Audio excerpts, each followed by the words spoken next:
Bueno, buenos días. Vamos a empezar con la clase 2, ¿sí? En esta clase 2 vamos a dar algunas características de los cordados, ¿sí? Y para ponernos un poco en situación, pero vamos a darle más bola a los primeros craneados o vertebrados.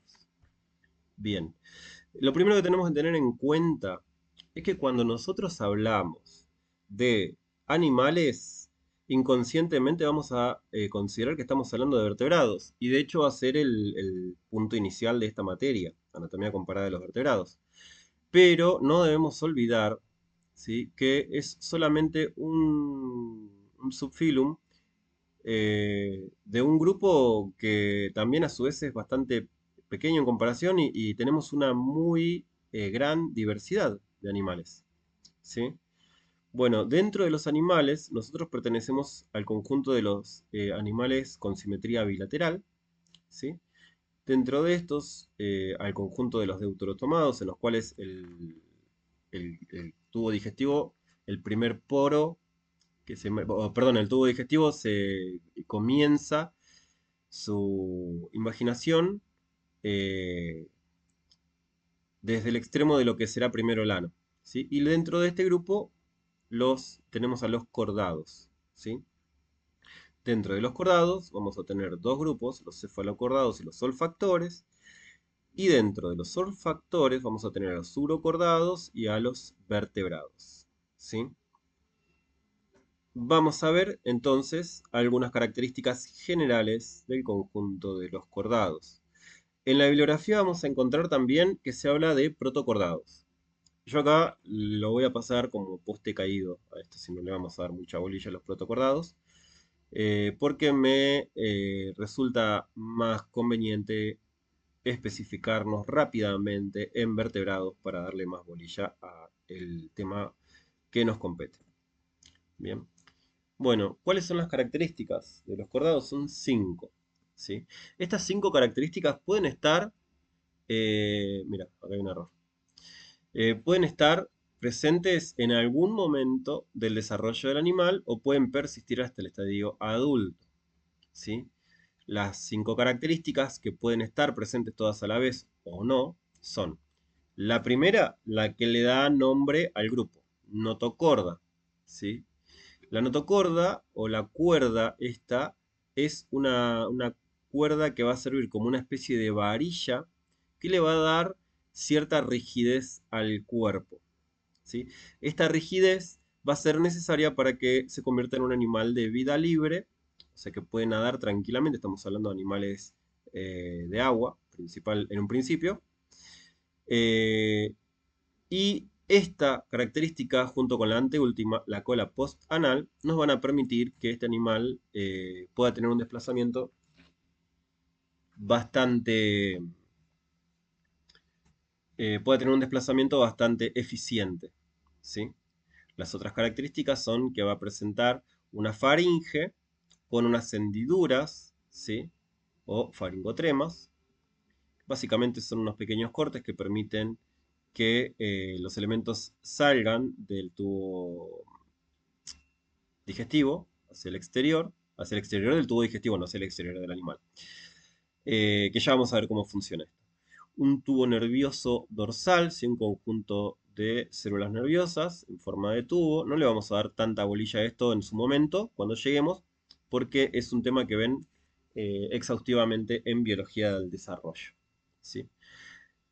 La cola postanal, esta cola postanal, acá tenemos el ano de este cordado esquemático, ¿sí? Y esa cola postanal va a estar con metámeros musculares, miómeros, ¿no?, que le van a permitir la natación al animal. Y la presencia un conjunto de células, un tejido que se va a llamar endostilo, un órgano que se va a llamar endostilo, que puede evolucionar en tiroides. De hecho, por ejemplo, nosotros tenemos tiroides ya y no tenemos endostilo, obviamente, ¿no? Vamos a ver para qué sirve cada una de esas estructuras. Bueno, acá tenemos al primero, urocordado. Los urocordados, en el momento en el que presentan dos estadios bien marcados, el estadio larval y el estadio adulto, ¿sí? Acá tenemos un esquema de la estructura del estadio larval y acá tenemos un esquema de la estructura del estadio adulto y acá abajo tenemos las dos imágenes. Los urocordados son también llamados tunicados, ¿sí? Porque van a presentar una especie de túnica que va a envolver el cuerpo del animal en el estadio adulto, ¿sí? Y que es producida por la epidermis, ¿no? Acá se llega a ver también. Y puede presentar esta túnica algunas células sueltas, aunque es un tejido, eh, un tejido protector y hay un montón de eh, proteínas que van a entrecruzarse y formar esta túnica, ¿sí? Bien, ¿qué podemos observar en este animal? Bueno, la notocorda va a estar presente, ¿sí? En el estadio larval, o sea que después la perdemos, ¿sí? Eh, las branquias, perdón, el faringotrema, las hendiduras faringias van a estar presentes en el adulto, no en la larva. ¿Sí? O sea, ahí miren, está presente una característica en la larva y ausente en el adulto, y está presente una característica en el adulto y no en la larva. Entonces, vamos por partes, ¿no? Tenemos la larva que presenta la notocorda, ¿sí? Acá esta estructura de celulitas con el cordón nervioso, ¿sí? Y la cola, por acá estaría el sistema digestivo no funcional de este animalito, y la cola postanal, que es toda esta estructura, ¿no? Ahí tenemos tres de las estructuras en el estadio larval. Pero esta larva dura muy poquito, dura minutos, puede durar 5 minutos. Y automáticamente lo que va a hacer es posar esta estructura, que parece acá como una boquita, ¿no? Pero no, no lo es. Va a posar esta estructura, la va a posar en un sedimento firme, ¿sí? Y va a pegarse, formando una especie de base o sopapa, podríamos decir. Sopapa no, porque está adherido esto. No es que está haciendo vacío, está adherido. Y va a pasar el resto de su vida como un organismo sésil, ¿sí? En su estadio adulto son animales filtradores, que van a introducir agua por el sifón inhalante, y esta agua va a ser filtrada por la faringe, que es una faringe tremada o faringe con agujeros, con una gran cantidad de agujeros de forma seriada. Eso se le llama faringe tremada o faringotrema, ¿sí? Y el agua que escapa por estos agujeritos, por estas perforaciones de la faringe, o estas hendiduras faringes, estas son las hendiduras faringes, va a salir expulsado por el sifón exhalante, ¿sí? Este movimiento de agua lo van a dar un conjunto de células, ¿sí? Por otro lado, en esta parte del animal se va a producir, acá está el endostilo, es este conjunto de células que están como en empalizada, ¿no? Van a producir una cantidad de moco que va a capturar el alimento que se va a filtrar del agua que va a ingresar, ¿sí? Esta agua va a estar entonces arrastrando material orgánico, pedazos de heces de otros animales, células muertas, pedacitos de escama, cosas realmente muy pequeñas, ¿no? Y entonces este moco va a capturar eso, ese alimento, y lo va a llevar hacia, miren acá, el sentido de circulación del moco y el sentido de circulación del alimento, en líneas verdes. Y lo va a empujar hacia el resto del tubo digestivo. El agua entra por el sifón, pasa por la boca, llega a la faringe está toda perforada, el agua sale gracias a estas perforaciones de la faringe, y el alimento queda atrapado y es conducido, atrapado por el moco y es conducido al estómago, en donde, bueno, se va a digerir, va a comenzar la digestión y después la absorción en el intestino, y luego se van a soltar los excrementos de este animal y las heces se van a ser liberadas junto con el agua, que el agua va a arrastrar eh, al- a los desechos del tubo digestivo, los va a arrastrar y los va a sacar por el sifón exhalante. Fíjense, acá se nota la túnica, ¿no? Y acá se nota la faringe cremada. Bueno, este, entonces, este animalito, si se fijan, la estructura en la que está construida, la forma en la que está construido el cuerpo de este animal, yo creo que podemos compararlo a un coinor, a un, ¿cómo se llama? A un secarropas, en donde tenemos una estructura externa, ¿sí? Que protege, en este caso, la faringe, y que además genera una distancia, ¿no? Bueno, en el caso del coinor, esta estructura externa es la carcasa del animal, del electrodoméstico. Acá tenemos la faringe tremada. En el caso del secarropas, esto va a ser el tamborcito de lata todo perforado por el cual va a salir el agua expulsada cuando empiece a girar gracias a la fuerza centrífuga, ¿no? Y acá tenemos el sifón exhalante por donde va a salir el agua. Y bueno, ahí en el secarropas, esta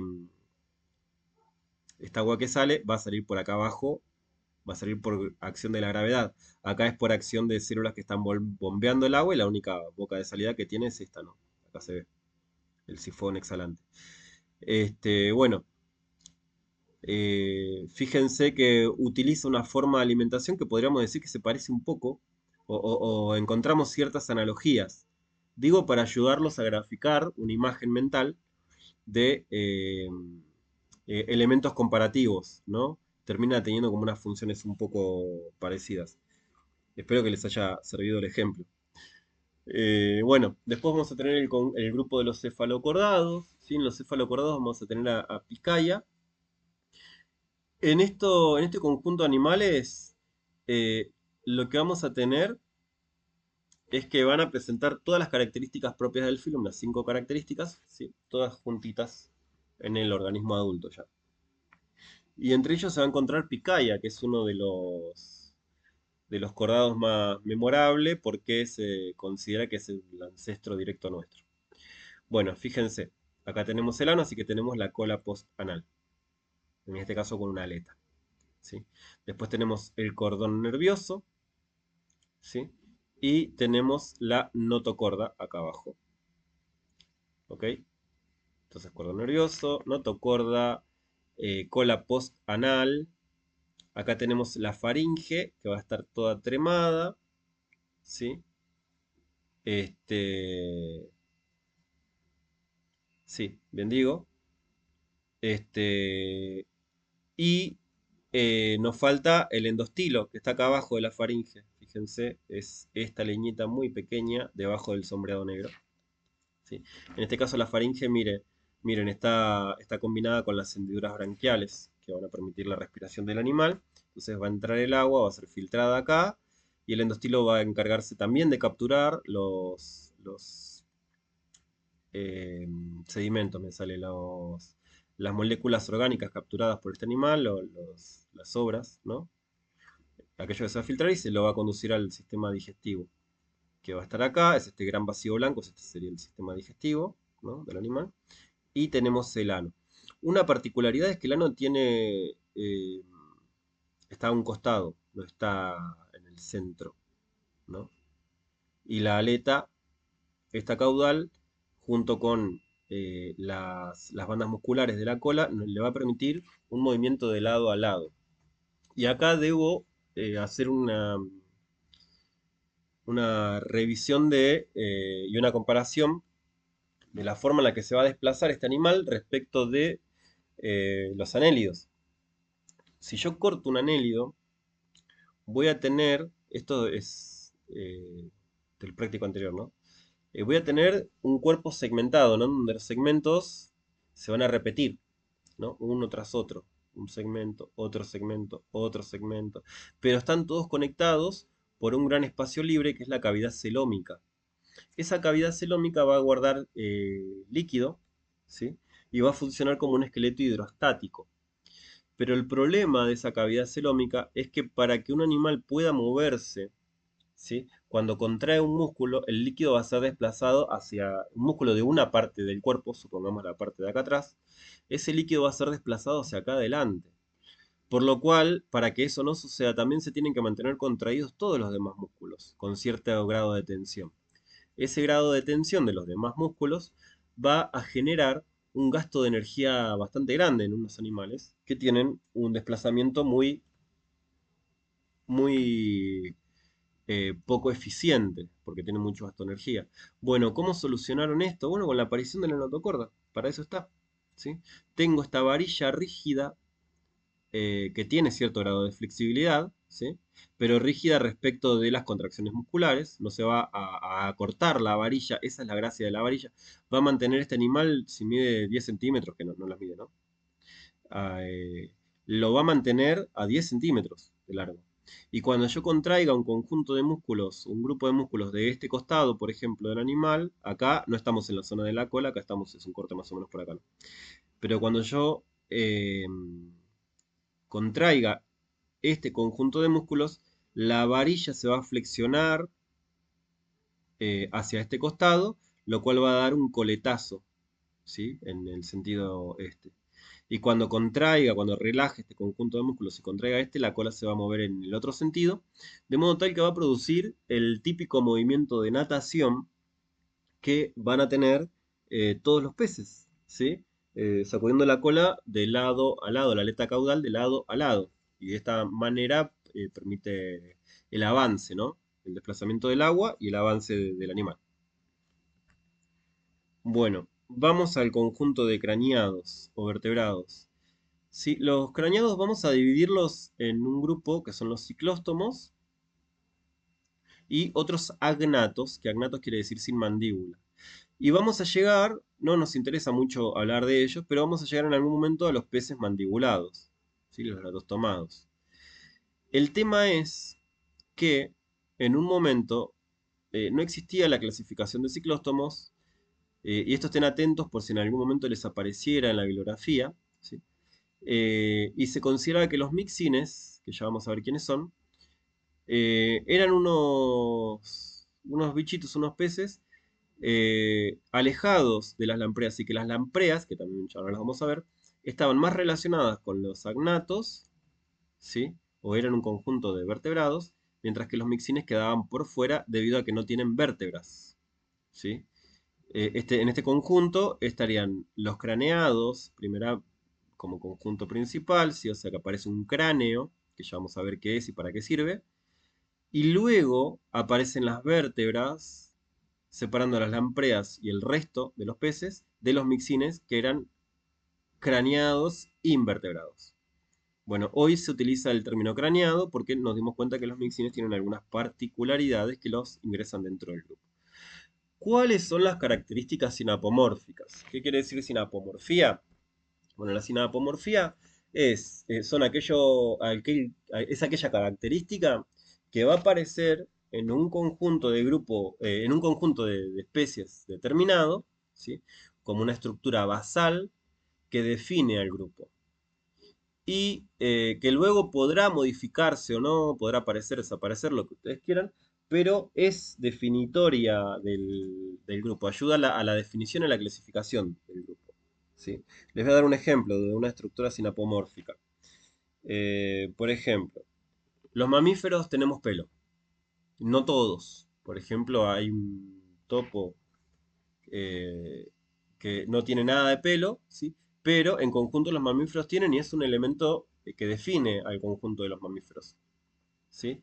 Los mamíferos, no sé, o los cordados tenemos cola, ¿no? Cola postanal. Bueno, nosotros los humanos no tenemos cola, pero tenemos esbozos que muestran que tuvimos cola o que descendemos de animales que tuvieron cola, aunque después desapareció esa característica, ¿sí? Además, una característica sinapomórfica tiene que estar presente en un grupo y estará presente de ahí en adelante, ¿sí? Pero pero va a estar ausente en el grupo inmediatamente inferior, ¿sí? O en el grupo más general. Vamos a ver algunas características, no sé, de los ciclóstomos, ¿sí? Que no están presentes en los cordados. Esas son las características sinapomórficas. Bueno, y estas características son, primero, la presencia de caja craneana, que va a proteger al cerebro y los órganos de los sentidos, y va a incorporar el extremo anterior de la notocorda, ¿sí? Segundo, van a tener presente un endoesqueleto. Esto no se sabía hasta hace mucho en los mixines, ahora se sabe que sí. O mejor dicho, esto, ¿sí? La presencia de vértebras o esbozos de ellas, a las cuales vamos a llamar arcualias, que reemplazan la notocorda o rodean al tubo neural. O reemplazan la notocorda o van a estar rodeando al tubo neural. ¿Sí? Ahora vamos a ver también esa característica. Después vamos a tener la presencia de unas crestas neurales, plácodas y sus derivados. A esto le van a dar más bolilla ustedes en biología del desarrollo. Así que no le vamos a dar mucha bolilla. Presencia de la glándula tiroides. Recuerden que teníamos endostilo, ¿sí? Que va a arrastrar el alimento y llevarlo a lo largo de la faringe hasta el estómago. Bueno, evoluciona en glándula tiroides. Presencia de ganglios nerviosos periféricos. Sistema circulatorio cerrado. Hasta acá el sistema circulatorio era abierto. Van a poseer una epidermis, una piel de múltiples capas de células, ¿sí? Y van a tener la presencia del oído interno. Vamos a ver más adelante que el oído puede, que nosotros los mamíferos tenemos oído interno, medio y externo. Bueno, en los peces todos tienen oído interno, ¿sí? Y esta característica aparece entonces en los ciclóstomos como primeros, como primer conjunto de, en los craneados, perdón, como primer característica, ¿sí?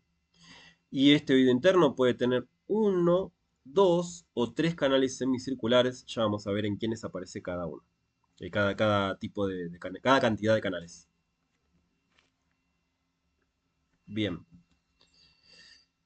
Este, presencia de caja craneana, ¿sí? Y presencia de vértebras o huesos vertebrales. Acá tenemos el cráneo, ¿sí? De mixines y lampreas. Y acá tenemos el cráneo de un tiburón, podría ser esto. El cráneo va a proteger a los órganos de los sentidos que se empiezan a cefalizar, es decir, los órganos de los sentidos se empiezan a concentrar en la cabeza del animal, ¿sí? Si seccionamos un cráneo de un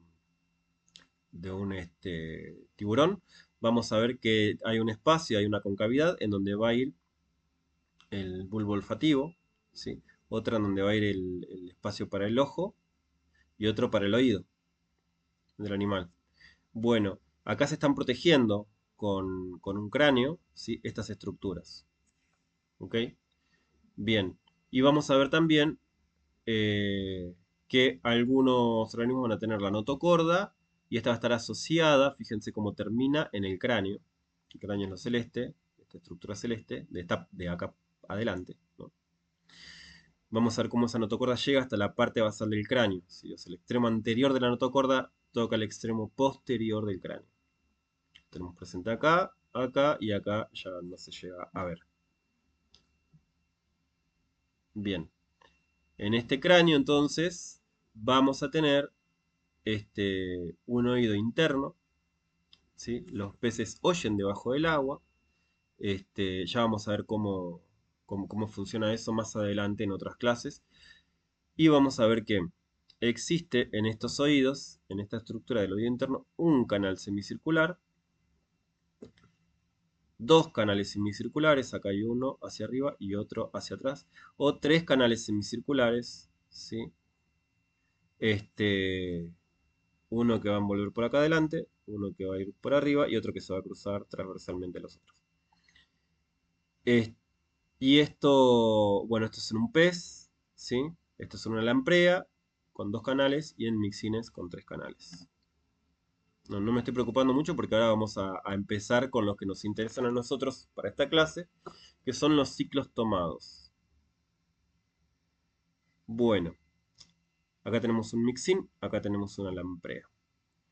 Caracteres apomórficos que van a compartir la presencia de un velo y un pistón lingual que les ayuda en la alimentación, ya que estos animales no tienen mandíbula, así que no pueden morder como propiamente dicho. Presencia de arcualias, que son unos esbozos de estructuras vertebrales, están como a caballo, ¿sí? De la notocorda acá. Este, es como un esbozo de lo que después se convertirá en una vértebra propiamente dicha, ¿sí?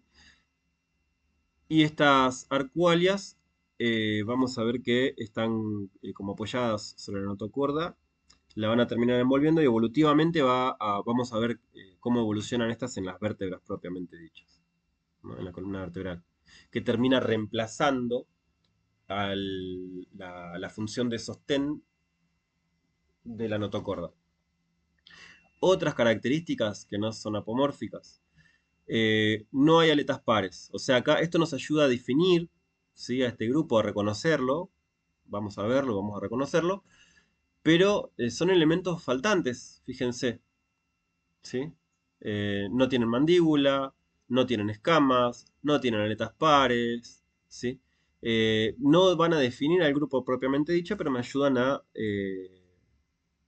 poder entender algunas, o poder reconocer algunas partes que son llamativas, podríamos decir, de este animal. Bueno, entonces, no hay aletas pares. Fíjense que hay unas aletas que son únicas, ¿sí? Que llegan hasta la cola y van a ayudar a la natación. Acá también. La piel no presenta escamas. Fíjense. La notocorda está persistente en el adulto. Acá, como que se nota un poco el esbozo de la notocorda, ¿sí? Es aquello eh, que le da como estructura al cuerpo, ¿sí? Son agnatos, es decir, que no tienen mandíbula, tienen boca, pero no tienen mandíbula, tienen apertura, ¿sí? La boca es la apertura que conecta al tubo digestivo al exterior con el tubo digestivo, pero no tienen mandíbula, no pueden masticar, ¿sí?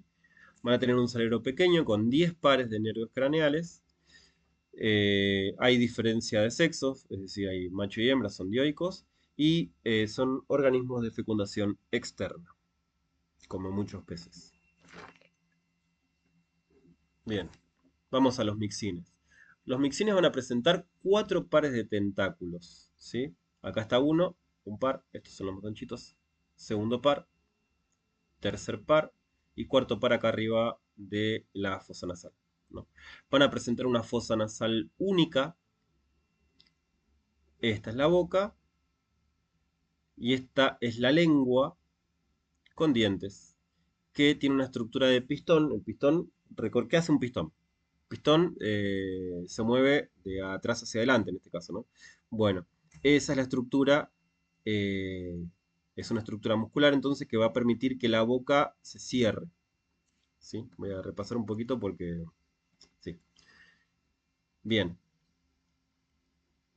va a conectarse entonces, va a abrir, va a sacar su lengua, digamos, que está con una especie de dientes. Estos dientes son córneos, no son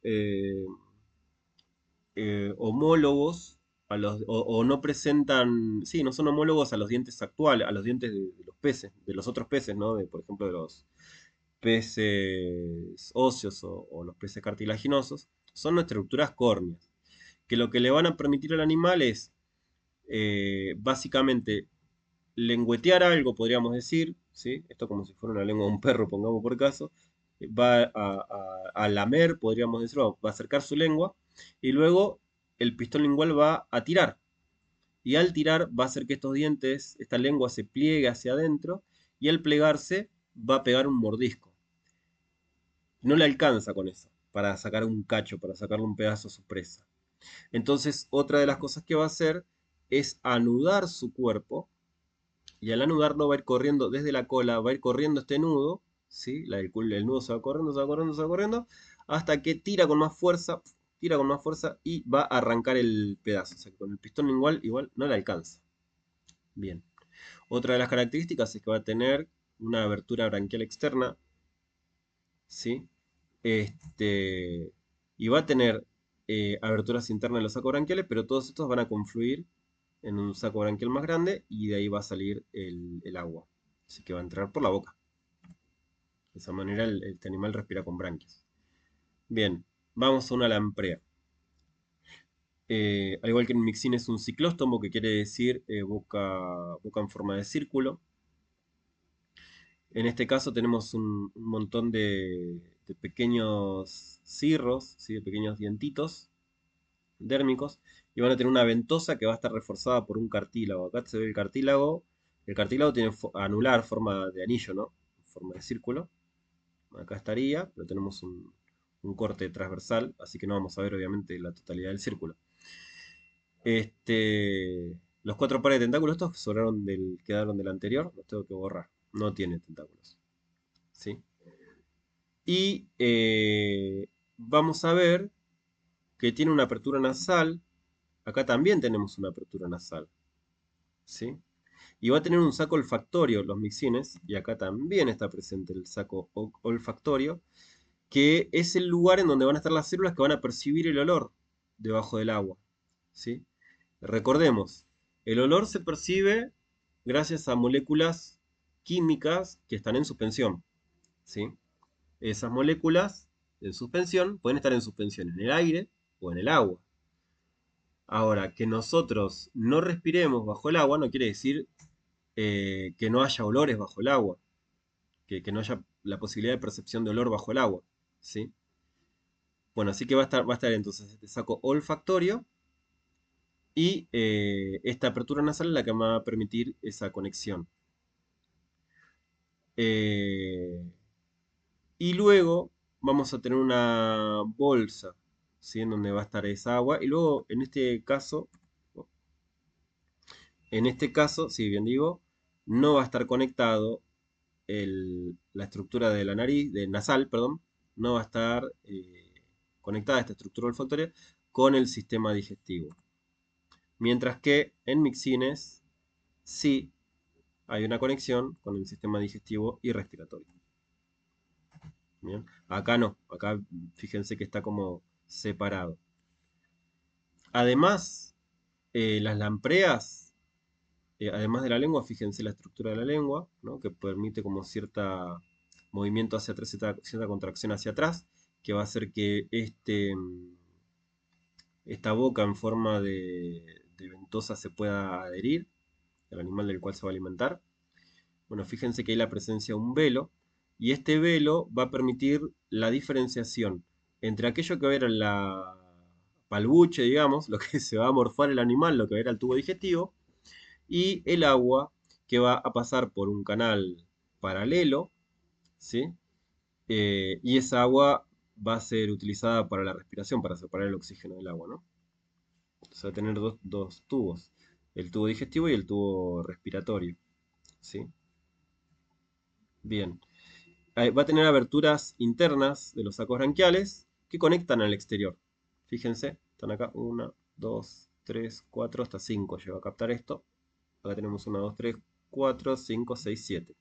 ¿Sí? 7 arquitos con ciertas aberturas branquiales. Acá tenemos también aberturas branquiales, pero se encuentran todas conectadas por medio de un tubito interno y tienen la salida en un solo lugar. ¿Sí? Capaz que se ve, no se ve acá. Bien, hasta acá llegamos con el teórico, en el cual empezamos a hablar sobre los primeros peces. Lampreas y mixines son los parientes vivos de los agnatos, es decir, de los peces sin mandíbula. Pero hay un montón de agnatos que tienen escamas y estos no las presentan. Desconocemos si no las presentan porque nunca las tuvieron, ¿sí? Y son un conjunto bien basal de agnatos, o si es que en algún momento tuvieron escamas y posteriormente las perdieron, ¿sí? Así que vamos a ver en la siguiente clase otros agnatos y ya vamos a comenzar con gnatos tomados, con peces con mandíbulas, ¿sí? Con mandíbula, perdón, así en singular.